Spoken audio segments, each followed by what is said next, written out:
الحمد لله نحمده ونستعينه ونستغفره ونؤمن به ونتوكل عليه ونعوذ بالله من شرور أنفسنا ومن سيئات أعمالنا من يهده الله فلا مضل له ومن يضلله فلا هادي له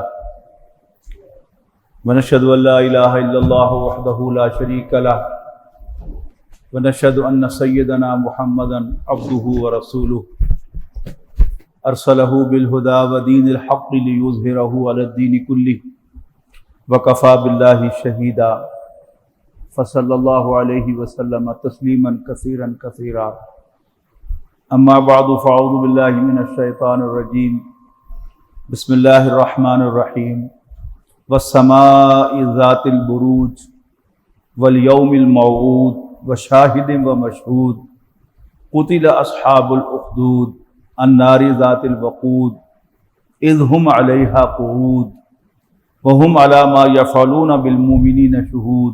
محترم بزرگوں، دوستو، عزیزوں اور بھائیوں، قرآن مجید سے براہ راست نصیحت اخذ کرنے کا جو سلسلہ ہم نے ان اجتماعات جمعہ میں شروع کیا تھا، اس میں ہم نے سب سے پہلے سورہ فجر سے رہنمائی حاصل کرنے کی کوشش کی تھی، نصیحت حاصل کرنے کی کوشش کی تھی، اور پھر سورۃ الاعلیٰ سے نصیحت لینے کی کوشش کی۔ آج ہم انشاءاللہ سورۃ البروج سے اللہ تعالیٰ کی نصیحت لینے کی کوشش کریں گے، اور اس کی سرفیس پر جو نصیحت ہے اس کو حاصل کرنے، جذب کرنے، اسمیلیٹ کرنے کی کوشش کریں گے۔ اللہ تعالیٰ ہمیں اس کی توفیق عطا فرمائے۔ قرآن مجید کی یہ تمام صورتیں بالکل ابتدائی دور میں نازل ہوئی ہیں، اور مکہ مکرمہ میں ایک خاص ماحول ہے جس میں یہ صورتیں نازل ہو رہی ہیں۔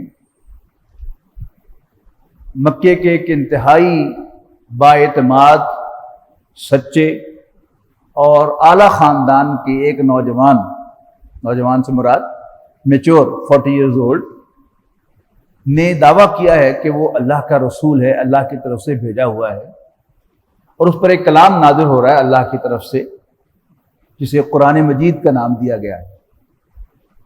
اب اس ماحول میں پاکستان کے جو واقعات ہیں، ہندوستان کے جو واقعات ہیں پچھلی 2-3 صدیوں کے، وہ ہمیں معلوم ہے ان جنرل۔ ہم میں سے جتنے لوگ بھی یہاں بیٹھے ہیں، شاید کوئی بزرگ ہوگا کہ جس نے انگریز کا دور دیکھا ہو، لیکن ہم سب جانتے ہیں کہ یہاں پر انگریز نے 100 سال تک حکومت کی ہے۔ مغلیہ خاندان ہم میں سے کسی نے نہیں دیکھا، لیکن ہندوستان کا، پاکستان کا رہنے والا ہر شخص جانتا ہے کہ افغانستان سے آئے ہوئے ایک مغلیہ خاندان نے حکومت کی ہے۔ ہم سب جانتے ہیں کہ افغانستان سے محمود غزنوی نام کے ایک مسلمان بادشاہ نے یہاں متعدد حملے کیے۔ پھر ہم یہ جانتے ہیں کہ ٹیپو سلطان بھی ایک اسی طرح کا بادشاہ تھا کہ جو انتہائی نیک انسان تھا اور بہت دلیر تھا، اور انگریزوں نے باقاعدہ ٹارگٹ کر کے اس کو شکست دوچار کیا تھا۔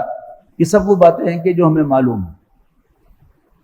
تو قرآن مجید کی ان صورتوں میں اہل مکہ کے لیے وہ ریفرنس جو وہ آلریڈی موجود ہوتا ہے، لہذا قرآن مجید صرف اشارہ کرتا ہے اور اس سے جو اصل نصیحت ہے وہ اس کی بات پیش کرتا ہے۔ فرمایا گیا اعوذ باللہ من الشیطان الرجیم والسماء ذات البروج، آسمان کی قسم جو برجوں والا ہے۔ برج کہتے تھے پرانے زمانے میں شہروں کی جو فصیلیں ہوتی تھیں، ان کے دروازوں پر اونچی کر کے روشنیاں نصب کی جاتی تھیں، تاکہ اگر کوئی رات کے اندھیرے میں قافلہ آئے تو اس کو دور سے اندازہ ہو جائے کہ انٹرنس یہ ہے، شہر میں داخلے کا دروازہ یہاں ہے۔ آسمان تک ہماری رسائی نہیں ہو سکی، یعنی ہم لائٹ ایئرز میں فاصلوں کو ناپنے کے باوجود ابھی تک اس پہلے آسمان تک نہیں پہنچ سکے، جبکہ قرآن مجید ہمیں 7 آسمانوں کی خبر دے رہا ہے۔ تو والسماء ذات البروج، قسم ہے برجوں والے آسمان کی. پہلے ہم آسمان کو پائیں، پھر اس کے دروازوں کو پائیں، اور پھر ہم برجوں تک پہنچیں گے. لیکن بحیثیت مسلمان ہم مانتے ہیں کہ آسمان بھی ہے، آسمان کے دروازے بھی ہیں، اور ان کے اوپر کوئی برج بھی ہے. والیوم الموعود، اور اس دن کی قسم جس کا وعدہ کیا گیا ہے یا جس سے ڈرایا گیا ہے. یعنی یہ مادہ جو ہے یہ وعدے کے لیے بھی آتا ہے اور خبردار کرنے کے لیے بھی آتا ہے. یوم الوعید سورۃ قاف میں آیا ہے کہ ڈانٹ کا دن، خبردار کیا جانے والا دن، وہ دن جس کے بارے میں خبردار کیا گیا ہے. مراد کیا ہے؟ قیامت کا دن. خواہ وعدے کا دن کہہ لیں، خواہ ڈانٹ کا دن کہہ لیں، مراد ایک ہی ہے. وشاہد و مشہود، اور گواہی دینے والے کی، آبزرو کرنے والے کی بھی قسم، وہ مشہود، اور جس کا مشاہدہ کیا جا رہا ہے، جس کی گواہی دی جا رہی ہے، اس کی بھی قسم. قتل اصحاب الاخدود، خندقوں والے قتل کیے گئے. نبی اکرم صلی اللہ علیہ وسلم کی پیدائش سے کوئی 100-150 سال پہلے ایک بادشاہ نے ہزاروں عیسائیوں کو قتل کر دیا کہ وہ اللہ تعالیٰ پر اور حضرت عیسیٰ علیہ السلام پر ایمان رکھتے تھے. پھر اللہ تعالیٰ نے اسے سزا دی کہ حبشہ کا جو عیسائی بادشاہ تھا اس نے حملہ کر کے اس علاقے کو فتح کر لیا، گویا اس کو کیفر کردار تک پہنچا دیا. ایک تو یہ واقعہ اس کی بیک گراؤنڈ میں ہے. دوسرا، نبی اکرم صلی اللہ علیہ وسلم نے ایک واقعہ بیان فرمایا ہے، تو بعض مفسرین کی رائے یہ ہے کہ یہاں اس واقعے کی طرف ذکر ہے. وہ واقعہ یہ تھا کہ ایک بادشاہ کا ایک سرکاری جادوگر بھی تھا. جیسے ٹیکنوکریٹس ہوتے ہیں نا، تو ایک سرکاری جادوگر تھا.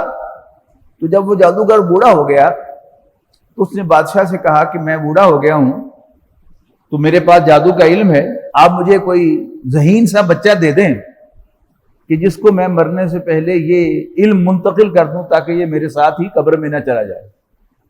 بادشاہ کو یہ پروپوزل بڑی پسند آئی، تو اس نے اپنی رعایا میں سے تحقیق کر کے ایک ذہین بچہ تلاش کیا جو غیر معمولی یقیناً ذہین تھا، اور اس نے وظیفہ مقرر کر دیا کہ یہ ہر روز جایا کرے اور جادوگر سے جا کر جادو سیکھا کرے. اس کے گھر اور جادوگر کے درمیان ایک راہب کی خانقاہ بھی تھی، عیسائی راہب. تو وہ چلتے چلتے جو ہے وہ یہاں وہاں بھی بیٹھ جاتا تھا اور راہب کی باتیں بھی سنتا تھا. اب راہب کی باتیں جو ہے اس کے اندر اللہ تعالیٰ پر ایمان پیدا کرتی تھی اور اس کے اندر روحانی انجیکشن لگاتی تھی، جبکہ جادوگر کی ساری گفتگو جو ہے وہ برائی اور بغاوت پر مشتمل ہوتی تھی. کہ جادو سیکھنے کے لیے پابندیاں ہوتی ہیں جادوگر کی طرف سے کہ تم نے کوئی نیک کام نہیں کرنا، تب جا کر وہ جادو جو ہے وہ جنات کے پوری طرح کنٹرول میں آتا ہے اور پھر وہ جادو کا سارا سلسلہ جو ہے وہ شروع ہوتا ہے. جب وہ راہب کے پاس جاتا تھا تو راہب اسے نیکی کی تلقین کرتا تھا، جادوگر کے پاس جاتا تھا تو جادو اسے برائی کی تلقین کرتا تھا اور ری ایشور کرتا تھا کہ کوئی نیکی کا کام تم نے نہیں کرنا. وہ اللہ تعالیٰ کے ایمان کے انجیکشن لگاتا تھا اور راہب جو ہے وہ اللہ تعالیٰ کی بغاوت پر اکساتا تھا. ایک دن بچہ کسی جگہ سے گزر رہا تھا تو اس نے دیکھا کہ ایک بہت بڑا درندہ، بڑا جانور وہ راستہ روکے کھڑا ہے اور لوگ پریشان ہیں کہ وہ وہاں سے گزر نہیں سکتے. تو بچہ جب وہاں سے گزرا اس نے کہا یہ کیا بات ہے؟ لوگوں نے کہا کہ یہ ایک بہت بڑا جانور، ایک درندہ جو ہے وہ راستہ روک کے کھڑا ہے اور وہ گزرنے نہیں دے رہا. بچے کے دل میں آئی کہ آج میرے پاس موقع ہے کہ میں ٹیسٹ کر لوں کہ جادوگر کا دین صحیح ہے یا راہب کا دین صحیح ہے. تو اس نے بسم اللہ کر کے ایک کنکری زمین سے چھوٹی سی اٹھائی اور اس نے کہا کہ راہب کے رب کے نام سے میں اسے پھینکتا ہوں، اور اگر راہب سچا ہے تو یہ جانور مر جائے۔ تو راہب کے رب کے نام، راہب کے نام سے نہیں، راہب کے رب کے نام سے۔ تو وہ کینکری جا کر اس بڑے درندے کو لگی اور درندہ وہیں ڈھیر ہو گیا۔ اس مجمع میں ایک نابینا شخص بھی تھا جو پھنسا ہوا تھا، اور لوگوں نے بتا دیا تھا کہ آگے کوئی درندہ ہے کہ نہیں جانا تم نے۔ تو اس کو جب پتا چلا کہ ایک چھوٹے سے بچے نے ایک کنکری مار کر اس درندے کو مار دیا ہے اور راستہ کھل گیا ہے، انہوں نے کہا وہ بچے سے میری بھی ملاقات کراؤ۔ اس نے بچے سے آ کر کہا کہ میری بینائی بھی لوٹا دو۔ انہوں نے کہا نہیں، میں تو نہیں لوٹا سکتا، تو یہ تو اللہ تعالیٰ کے حکم سے، وہ جو راہب کا رب ہے میں نے اس کے نام سے یہ ماری تھی۔ تو اس نے اللہ تعالیٰ سے دعا کی کہ اے راہب کے رب تو اس نابینا کی بینائی لوٹا دے، وہ بینا ہو گیا۔ اب یہ خبر جو ہے وہ جنگل کی آگ کی طرح پورے شہر میں پھیل گئی کہ اس طرح واقعہ پیش آیا کہ ایک درندہ تھا اور ایک بچہ تھا، اور بچہ جو ہے بادشاہ کے علم میں بھی آ گیا کہ بچہ تو وہی تھا جو میرے وظیفے پر جاتا تھا راہب کے پاس، تو یہ الٹا کام اس نے کیا کیا ہے۔ تو اس نے اس نابینا کو تو بلا کر مروا دیا کہ یہ نشان ختم ہو جائے۔ درندہ تو مر گیا، لیکن وہ نابینا تو ایک زندہ نشان تھا نا، کہ جو لوگ پہلے سے اسے جانتے اور پہچانتے تھے کہ یہ نابینا ہے، اب وہ سب کے سامنے جو ہے وہ اپنی بینائی کے ساتھ، اپنی آنکھوں کے ساتھ گھوم پھر رہا ہوتا، تو ایک زندہ نشان ہوتا کہ اس کی بینائی کیسے واپس آئی۔ تو بادشاہ بڑا ذہین تھا، اس نے اس کو تو فوراً مروا دیا، اور اس بچے کو نشان عبرت بنانے کے لیے اس نے ایک ٹیم تشکیل دی اور ان سے کہا کہ تم اسے پہاڑ کے اوپر لے جاؤ اور چوٹی پہ جا کر اس کو دھکا دے دو تاکہ یہ مر جائے اور سب کو عبرت ہو جائے۔ وہ سب لوگ اسے جو بھی مقرر کیے تھے بادشاہ نے، وہ لے کر اس کو پہاڑ کے اوپر گئے، اور جب وہ اوپر پہنچے تو بہت بڑا زلزلہ آیا، پہاڑ تھر تھرانے لگا، اور وہ سب لوگ جو اسے لے کر گئے تھے وہ سب جو ہے وہ نیچے گر گئے، لیکن وہ بچہ زندہ بچ گیا۔ بچہ بادشاہ کے پاس آ گیا کہ جی دیکھیں میرے رب نے تو مجھے بچا لیا ہے۔ بادشاہ کو بڑا غصہ آیا۔ اچھا، اس نے ایک اور ٹیم تشکیل دی اور ان سے کہا کہ تم اسے بیچ دریا کے لے جاؤ اور دریا کے درمیان میں جا کر کشتی سے اسے دھکا دے دو تاکہ یہ دریا میں ڈوب جائے۔ اب جب وہ پھر کشتی درمیان میں پہنچی تو پھر ایک سمندری طوفان آ گیا، بہت تیز آندھی چلی اور وہ کشتی الٹ گئی۔ اب وہ کشتی الٹ گئی تو سب کے سب لوگ جو تھے وہ ڈوب گئے۔ یہ بچہ جو ہے یہ تیر کر پھر باہر آ گیا اور بادشاہ کے پاس پہنچا، دیکھو میرے رب نے مجھے بچا لیا۔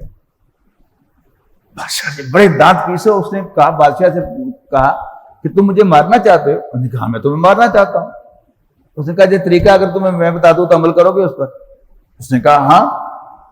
اس نے کہا کیسے کرو کہ اپنی ساری رعایا کو جمع کرو اور مجھے اپنے سامنے کھڑا کر کے تو سب کے سامنے کہو تیر لے کر ہاتھ میں کہ اس بچے کے رب کے نام سے تیر چلاتا ہوں، پھر تیرا تیر مجھے لگے گا اور پھر میں اس دنیا سے چلا جاؤں گا۔ اب بادشاہ کو وہ بھوت سوار تھا کہ بچے کو میں نے مارنا ہے، تو اس نے اپنی رعایا کو جمع کیا اور ان کے سب کے سامنے تیر چلایا برب ھذا الغلام، کہ میں اس بچے کے رب کے نام سے تیر چلاتا ہوں۔ وہ تیر بچے کو لگا اور بچہ شہید ہو گیا۔ اب جتنی بھی رعایا وہاں اکٹھی تھی بیک زبان ان سب کو سب پکار اٹھے آمنا برب ھذا الغلام، ہم اس بچے کے رب پر ایمان لاتے ہیں۔ اب بادشاہ کو بڑا غصہ آیا، اس نے کہا کہ یہ تم نے کیا حرکت کی ہے؟ عوام سے کہا کہ اب تمہیں اس ایمان سے تائب ہونا پڑے گا ورنہ میں تمہیں آگ میں جلا دوں گا۔ تو اس نے بڑی بڑی خندقیں کھودی، گڑھے کھودے اور ان میں آگ جھونکی اور کہا کہ یا اس آگ میں آگ چھلانگ لگا دو اور یا اس ایمان سے تائب ہو جاؤ جو تم بچے کے رب پر ایمان لائے ہو۔ تو آتا ہے کہ وہاں ہزاروں لوگ جو تھے انہوں نے کہا کہ جی ہم اس کا انکار تو نہیں کر سکتے، بچے کے رب کا جو ہمارا بھی رب ہے اس کا ہم انکار تو نہیں کر سکتے، تو ہمیں جلانا ہے تو جلا دو۔ تو نبی اکرم صلی اللہ علیہ وسلم نے فرمایا کہ ایک خاتون جس کی گود میں ایک بالکل شیر خوار بچہ تھا، اب وہ بھی انکار کر کے کہ جی ہم اس کا انکار نہیں کریں گے اپنے رب کا، تو وہ آگ میں کودنے لگی تو اس کو تھوڑی سی ہچکچاہٹ ہوئی. ماں کی مامتا ہے نا کہ وہ خود تو کودتی ہے لیکن یہ اس کو برداشت نہیں ہوتا کہ میرا بچہ جو ہے یہ آگ میں کود جائے. تو اس بچے نے کہا کہ ماں جلدی کر، ہچکٹا مت، جنت تیرا انتظار کر رہی ہے. تو اس ماں نے بھی اس آگ کے اندر جو ہے وہ چھلانگ لگا دی. تو ایک خیال یہ ہے مفسرین کا کہ نبی اکرم صلی اللہ علیہ وسلم نے وہ واقعہ جو بیان کیا ہے وہ اصل میں اسی کی طرف اشارہ ہے. وہ بات میں نے عرض کی کہ یعنی ایک خاص علاقے کے اندر، ایک خاص ماحول کے اندر کچھ باتیں جانی پہچانی ہوتی ہیں اور ان کی طرف صرف اشارہ ہوتا ہے. اور ان دونوں روایات کو آپ ملا لیں تو پھر یہی وہ شخص ہوگا کہ شاید جس پر حبشہ کے عیسائی بادشاہ نے حملہ کیا اور پھر اس کی حکومت کا نام و نشان مٹا دیا. یہ کیا ہے؟ یہ اللہ تعالیٰ کے بندوبست ہیں. تو فرمایا وَالسَّمَاءِ ذَاتِ الْبُرُوجِ وَالْيَوْمِ الْمَوْعُودِ وَشَاهِدٍ وَمَشْهُودٍ، برجوں والے آسمان کی قسم اور اس دن کی قسم جس سے ڈرایا گیا ہے، جس کا وعدہ کیا گیا ہے. وَشَاهِدٍ وَمَشْهُودٍ، اور دیکھنے، یعنی شاہدہ یشہدو کی معنی ہے موجود ہونا، شاہد پریزنٹ، اس کا الٹ ہے غائب کہ جو غیر موجود ہو، پریزنٹ نہ ہو. تو شاہدن جو اس سارے سین کا مشاہدہ کر رہا تھا، وہ مشہود اور جس پر گواہی دی گئی تھی. قتل اصحاب الاخدود، قتل کیے گئے خندقوں والے. النار ذات الوقود، وہ آگ ہے ایندھن جس میں بھرا گیا ہے. اذ ہم علیہا قعود، کہ جب وہ اس کے کنارے کھڑے تھے، اس آگ کے اوپر کھڑے تھے مشاہدہ کرنے کے لیے، دیکھنے کے لیے. وَهُمْ عَلَى مَا يَفْعَلُونَ بِالْمُؤْمِنِينَ شُهُودٌ، اور وہ اس پر بیٹھے ہوئے تھے اور گواہی دے رہے تھے، مشاہدہ کر رہے تھے کہ وہ بادشاہ یا وہ لوگ، بادشاہ کے سارے کارندے، حکام، ان کے ساتھ، ایمان والوں کے ساتھ کیا سلوک کر رہے تھے. وَمَا نَقَمُوا مِنْهُمْ، اب جو انہیں زندہ جلایا جا رہا تھا آگ میں، ان کا قصور کیا تھا. وَمَا نَقَمُوا مِنْهُمْ إِلَّا أَن يُؤْمِنُوا بِاللَّهِ الْعَزِيزِ الْحَمِيدِ، اور وہ ان سے اور کسی چیز کا بدلہ نہیں لے رہے تھے سوائے اس کے کہ وہ عزت والے اور حمد کے لائق، تعریف والے اللہ پر ایمان لائے تھے. اسی طرح کے الفاظ ہیں کہ جو مومن آل فرعون نے کہے تھے. سورہ مومن میں اس کا تذکرہ ہے. سورہ مومن انہی کے نام سے ہے کہ فرعون، ہم سب جانتے ہیں کہ حضرت موسیٰ علیہ السلام کا مقابلہ جس بادشاہ سے ہوا اس کا نام فرعون ہے. اس نے حضرت موسیٰ علیہ السلام کی پیدائش سے پہلے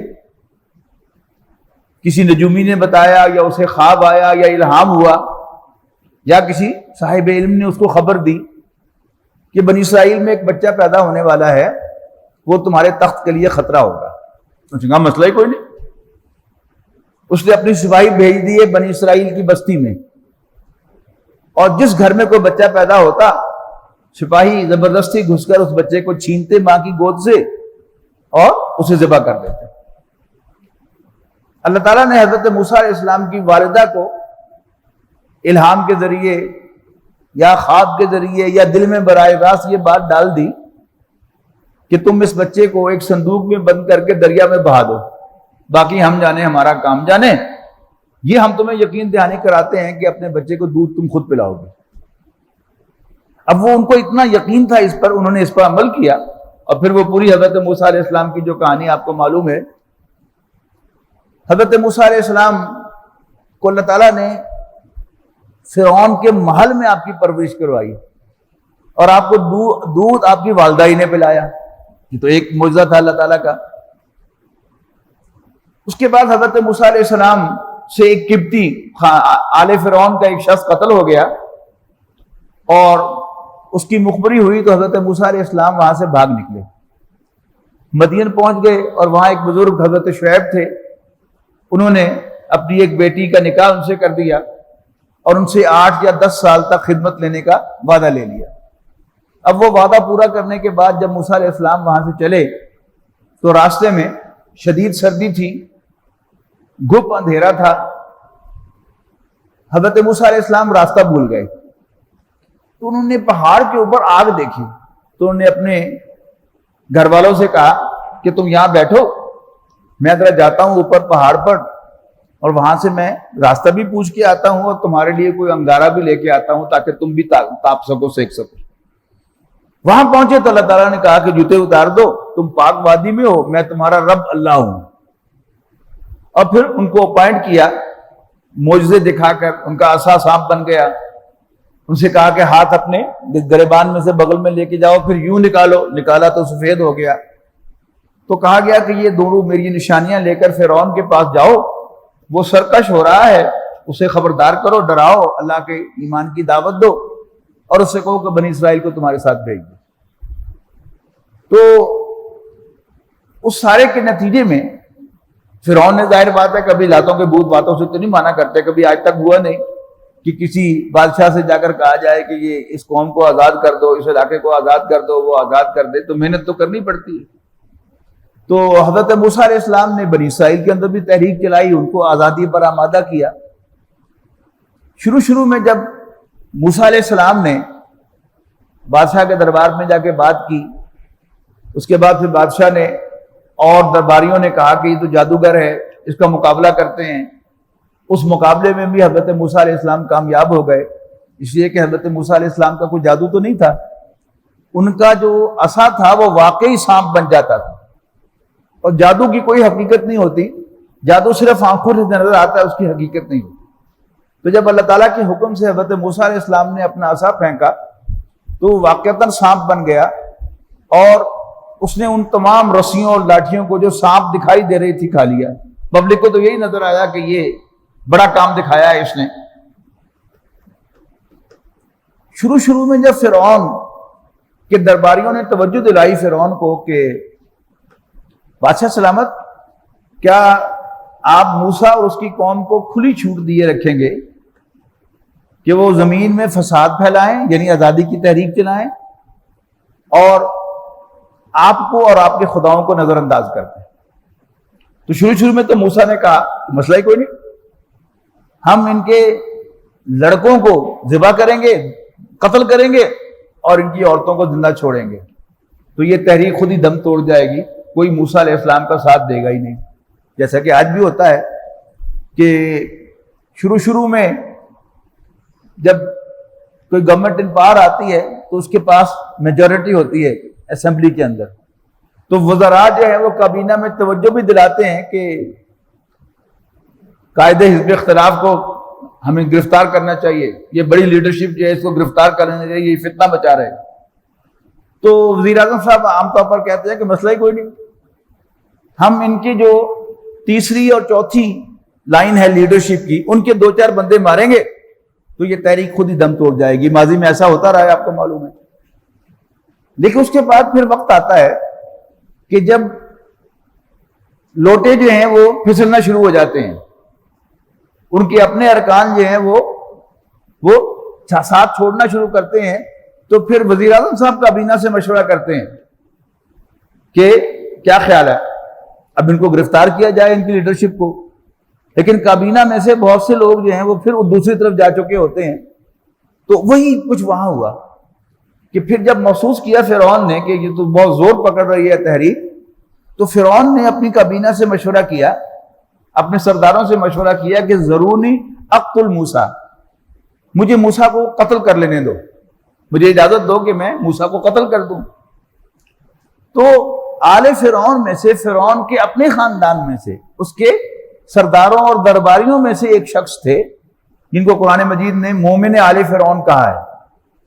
تو قال رجل مومن من آل فرعون، سورۃ مومن میں الفاظ ہیں، تو آل فرعون میں سے ایک مومن شخص کہنے لگا یکتم ایمانہ، جو آج تک اپنے ایمان کو چھپائے ہوئے تھا، یعنی مومن آل فرعون جو تھے یہ موسیٰ علیہ السلام پر ایمان لائے ہوئے تھے، لیکن انہوں نے ابھی اپنے ایمان کو ظاہر نہیں کیا تھا، وہ ایک دم بول پٹے اتقتلون رجلا ان یقول ربی اللہ، کیا تم ایک شخص کو صرف اس لیے قتل کرنا چاہتے ہو کہ وہ کہتا ہے کہ میرا رب اللہ ہے؟ یعنی ایک کافر معاشرے کے اندر اتنا ہی کافی ہے کہ کوئی شخص ہے کہ میرا رب اللہ ہے، تو اس پر بھی انتہائی تشدد ہو سکتا ہے، جیسے اس بادشاہ نے کیا کہ صرف اس بنیاد پر کہ اس کی قوم کے لوگ بہت سارے جو ہے وہ عیسائی ہو گئے اور انہیں حضرت عیسیٰ علیہ السلام اور حضرت عیسیٰ کے رب اللہ تعالیٰ پر ایمان لے آئے ہو، تو انہوں نے انہیں سزا دی۔ یا اگر یہی واقعہ اس کی بیک گراؤنڈ میں ہے جو میں نے آپ کو سنایا ہے حدیث کا واقعہ، تو صرف اس بات پر کہ وہ اس بچے کے رب پر یعنی اللہ تعالیٰ پر ایمان لائے، اس نے ان کو زندہ جو ہے وہ جلا دیا۔ اب اس کو بیک گراؤنڈ میں رکھے ذہن میں، اب کیا کہا جا رہا ہے کہ انہوں نے وہ دیکھ رہے تھے، جرم ان کا کیا تھا؟ وَمَا نَقَمُوا مِنْهُمْ، انہوں نے ان سے اور کسی چیز کا بدلہ نہیں لیا تھا، إِلَّا أَن يُؤْمِنُوا بِاللَّهِ الْعَزِيزِ الْحَمِيدِ، مگر یہ کہ وہ اللہ عزیز و حمید پر ایمان لائے تھے۔ الذی لہ ملک السماوات والارض، وہ اللہ، وہ عزیز و حمید کہ جس کی بادشاہی آسمانوں اور زمین کی ہے، زمین پر ہے یعنی جو آسمان اور زمین کا بادشاہ ہے۔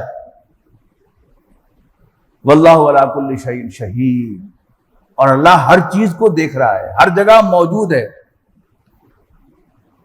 بہت پاورز ہوتی ہے نا، امریکہ آج کلیم کرتا ہے، کلیم ہی ہے ویسے تو، کہ میں کسی بند کمرے میں لیڈ پینسل سے لکھا ہوا بھی سیٹلائٹ کے تھرو پڑھ سکتا ہوں، اور یہ سارے جو موبائل فونز وغیرہ بنائے ہیں یہ سب کیا ہے؟ یہ انٹیلیجنس کے ذرائع ہیں کہ اگر آپ کے پاس فون ہے اور وہ آف بھی ہے تو بھی اس کے پیچھے جو ہے وہ ایسا نیٹ ورک موجود ہے کہ آپ کی گفتگو بھی سنی جا سکتی ہے جو آپ کر رہے ہیں، اور جو کچھ آپ دیکھ رہے ہیں کر رہے ہیں وہ بھی دیکھا اور سنا جا سکتا ہے۔ تو یہ کیا ہے؟ ایک پاور ہے دنیا میں جو اپنے آپ کو سپریم پاور سمجھتی ہے، لیکن اللہ تعالیٰ کی پاور اس سے بڑی ہے۔ واللہ علی کل شیء شہید، اور اللہ تعالیٰ ہر جگہ موجود ہے اور ہر چیز کو دیکھ رہا ہے۔ ان الذین فتنوا المؤمنین والمؤمنات، اب یہ دیکھیے، ہم اگر اس سورت کی تلاوت کر رہے ہیں اور ہمیں تھوڑی سی عربی آتی ہے یا ہم نے ترجمہ پڑھا ہوا ہے، ہمیں ترجمہ آتا ہے، لیکن تلاوت کرتے ہوئے ایک میسج ہمیں مل گیا کہ اللہ تعالیٰ ہر جگہ موجود ہے، اور چلتے پھرتے اگر مجھے یہ یاد ہوگا کہ مجھے میرا رب دیکھ رہا ہے، میں یہاں پر اکیلا نہیں ہوں، میرا رب موجود ہے۔ ایک واقعہ آتا ہے ایک بہت بڑے شیخ کا، عالم کا، وہ اپنے شاگردوں میں سے ایک شاگرد سے غیر معمولی محبت کرتے تھے، اور باقی شاگرد ان سے جیلس ہوتے تھے کہ ہمارے جو شیخ ہیں، استاد ہیں، یہ اس بچے کو زیادہ سر پہ کیوں چڑھاتے ہیں۔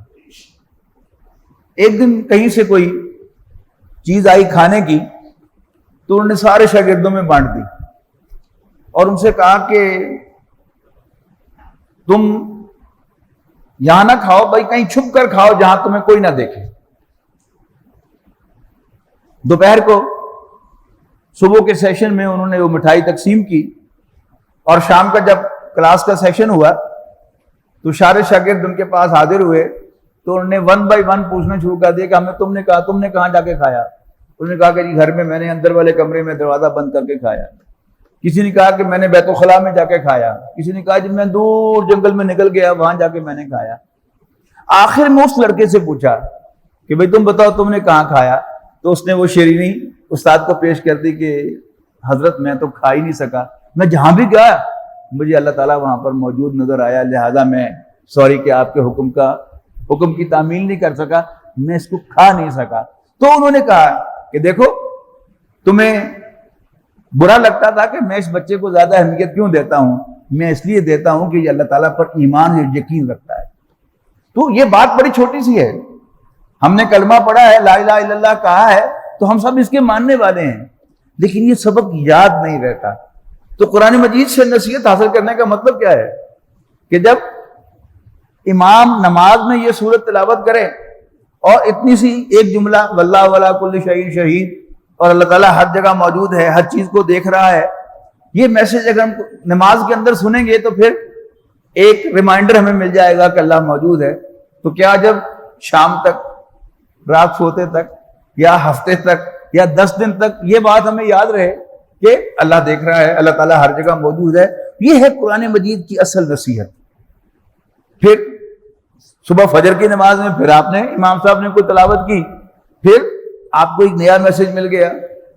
پھر فجر کے بعد آپ نے تلاوت کی، اپنی روٹین کی، پھر آپ کو کوئی میسج مل گیا. تو یہ ہے اصل میں قرآن مجید کی ہدایت کا اصل فنکشن. تو فرمایا ان الذین فتنوا المؤمنین والمؤمنات، یقیناً وہ لوگ جو مسلمان مردوں، مومن مردوں اور مومن عورتوں کو آزمائش میں ڈالتے ہیں، یعنی ان پر تشدد کرتے ہیں، ثم لم یتوبوا، پھر توبہ بھی نہیں کرتے، فلہم عذاب جہنم، تو ان کے لیے جہنم کا عذاب ہے، ولہم عذاب الحریق، اور ان کے لیے جلنے کا عذاب ہے.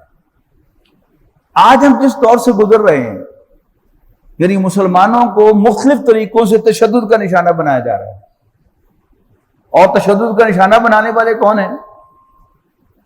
عیسائی اور یہودی بھی ہیں جو اللہ کے ماننے والے ہیں، اور ساتھ مشرکین بھی ہیں، یعنی ہندو.